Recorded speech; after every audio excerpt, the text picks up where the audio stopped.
subscribe and tap the bell. Twice a day, we bring you the real code of the samurai, not paraphrased, not softened. On the morning of April 13, 1612, a young swordsman named Sasaki Kojirō stood waiting on a small island off the coast of what's now Shimonoseki, in southern Japan. He was already famous. He developed a technique called the swallow cut, named for its speed, and he fought with an unusually long blade called the monohoshi-zeo, the drying pole, that let him strike from a distance most opponents couldn't anticipate. His opponent that morning was Miyamoto Musashi, by then already known across the region as a dangerous and unconventional duelist. The island was called Ganryūjima. What happened there over the next hour became the single most retold duel in Japanese history. The duel didn't happen by accident. By this point in his life, Musashi had already built a reputation across the region through his string of undefeated duels, and Kojirō had built one of his own as the master of a rival technique. The local domain authorities, the kind of regional lords whose approval was needed for a formal duel of this stature, arranged the match, and both men understood exactly what was at stake beyond just their own lives. A defeat here wouldn't just end one man's career. It would settle, publicly and permanently, which style and which swordsman the region considered superior. Every choice either man made in the days leading up to Ganryūjima was already shaped by that pressure. Musashi was late. Not by a few minutes, by some accounts, by hours. Kojirō's seconds grew furious waiting on the shore, convinced their man's opponent had lost his nerve and wasn't coming at all. This wasn't an accident on Musashi's part, and it wasn't simple disrespect either. It was a calculated piece of psychological pressure, applied before either man had drawn a weapon. A duel like this wasn't only decided by the swing of a blade, it was decided in the mind of each fighter well before that, and Musashi understood that an opponent left to stew in his own anger for hours arrives at the fight already compromised, however skilled his technique. When Musashi finally arrived by boat, he hadn't brought a proper sword.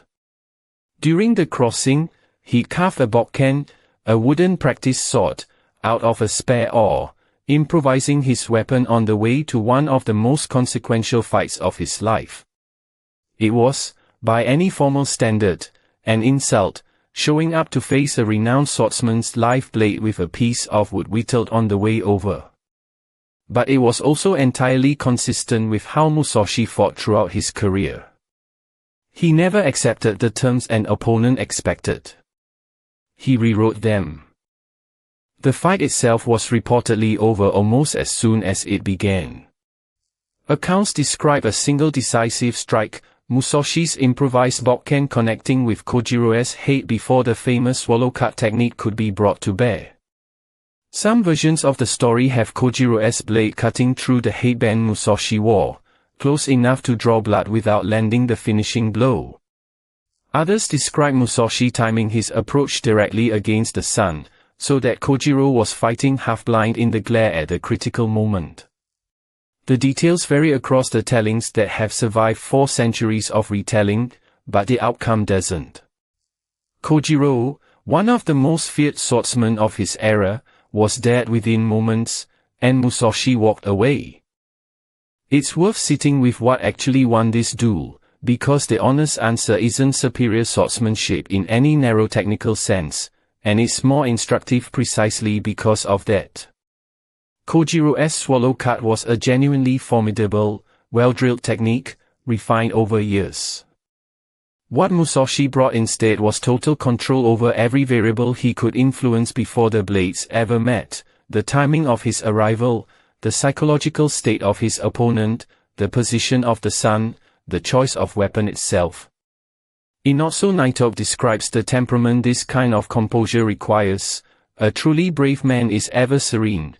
He is never taken by surprise, nothing ruffles the equanimity of his spirit. Musashi wasn't improvising under pressure at Ganryūjima.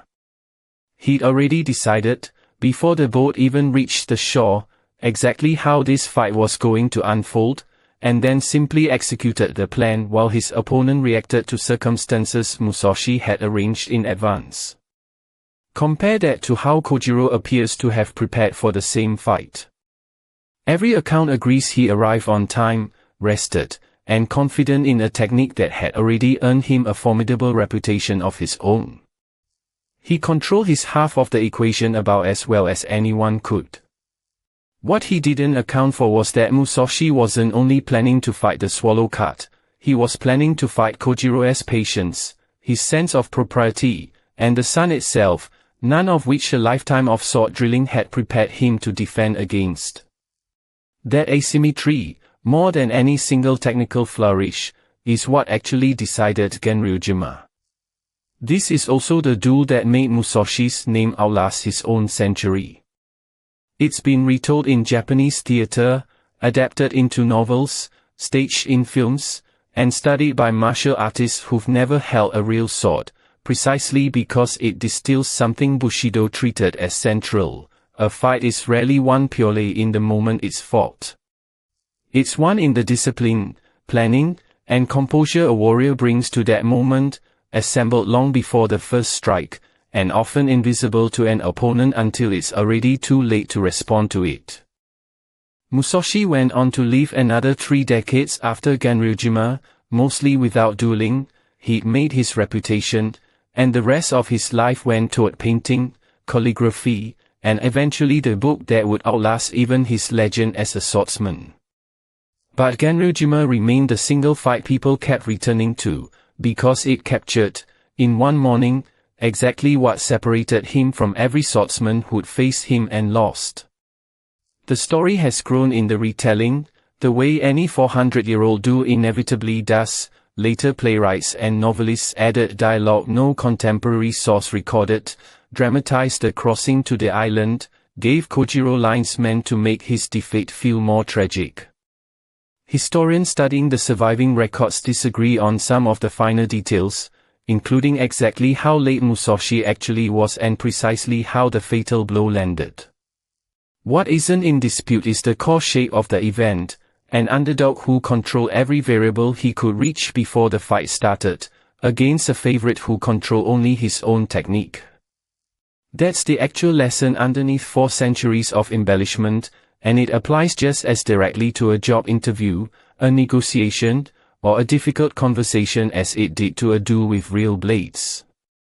Most confrontations are decided before either side speaks, by whoever did the work of shaping the conditions in advance.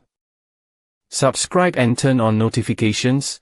Twice a day, we bring you Bushido straight from the source, the real words of the man who wrote the code down, and the real warriors who lived it.